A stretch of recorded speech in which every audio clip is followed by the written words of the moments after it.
Give me a minute, and we'll talk about the movement on the front lines around Robotyne. Now, I don't want to overstate this, and I don't want to give anybody the impression that this means that the war is suddenly going to be over, because by all accounts, it is not. All the professionals are saying that it's going to take time. But there is good news. And it's hard to see on this map, but there are Ukrainian advances beyond the Surovikin line. And there are reports of mechanized divisions beyond the Surovikin line. Now think about what that means. Up until now, Ukrainian military has had to use men on foot to get out there and surgically demine the area.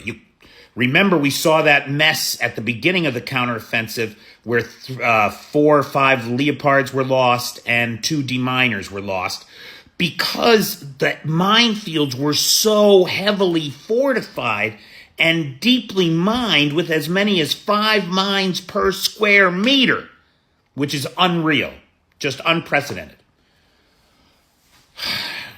So up until now, it's been men on foot, a meter at a time, every meter costing Ukrainian blood. But now, by taking Robotyne, by pushing down toward Novoprokopivka and into Verbove, they have crossed the Surovikin lines. They've cleared the path for the mechanized divisions to come in. Now they can begin real maneuver warfare and combined arms warfare using the NATO equipment, what they have of it. Just yesterday, the Ukrainians sent back to Germany 10 tanks because they showed up in such poor repair that the Ukrainians said, you know what, Germany, we don't need any more tanks from you, which is just outrageous. If you're going to give somebody a gift, it's got to be worth something. Especially if you're then going to demand thanks and people be grateful. Jesus. Anyway, the point that I'm making here, I don't want to cause an international incident between Germany and Ukraine, as if I could. But seriously, Germany, shut the fuck up. Anyway, the point here is this, guys. All the talking heads, all the pro-Moscow talking heads have said that this would never happen, that the Ukrainians couldn't break through these Surovikin lines, that they would never get there. Now they're there.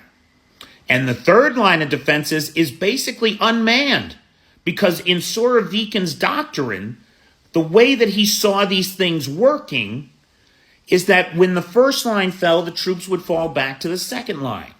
So 60% of the troops are in the first line, 20%, then 20%, right? But then Surovikin got bounced. That's what happens when you're a general that has success. You become a threat to Putin and he puts you under house arrest. Or you disappear, or you are dispatched. The 3 Ds. So then Gerasimov takes over. Gerasimov has a whole different theory of war. He's not letting anybody retreat. They try to retreat. He shoots them down, his own men. So there's nobody left to fall back to these positions. They're basically unmanned. Unmanned. And unmined. Or at least not mined the way that the front line was mined. Once the tanks and Bradleys get in there and can take these trenches from behind, they are going to cut these lines to pieces. Make no mistake. That's what will happen. Is it going to be quick? No, it's not. It's going to be a nightmare. It's going to be a nightmare of 1 kilometer at a time. But it's going to start moving faster. There's going to be an accelerated pace. Now, right now, the fighting is going to continue intensely because the Russians have moved some 10,000 troops in there, or at least it was 10,000 3 days ago. As of today, I believe it's now 7,500. And that attrition, that pace of attrition will continue until there is not a Russian left standing. We just saw the Russians open fire on their own retreating men with thermobaric weapons right north of Novoprokopivka yesterday. Obscene, evil, and a pointless degradation of your own forces in the face of an attriting enemy. So it's a very difficult situation. And the Ukrainians continue to demonstrate a professionalism and a resolve, the likes of which we have not seen on the battlefield in 100 years. While the Russians continue to use tactics that have been abandoned by the civilized world for 130. That's the situation.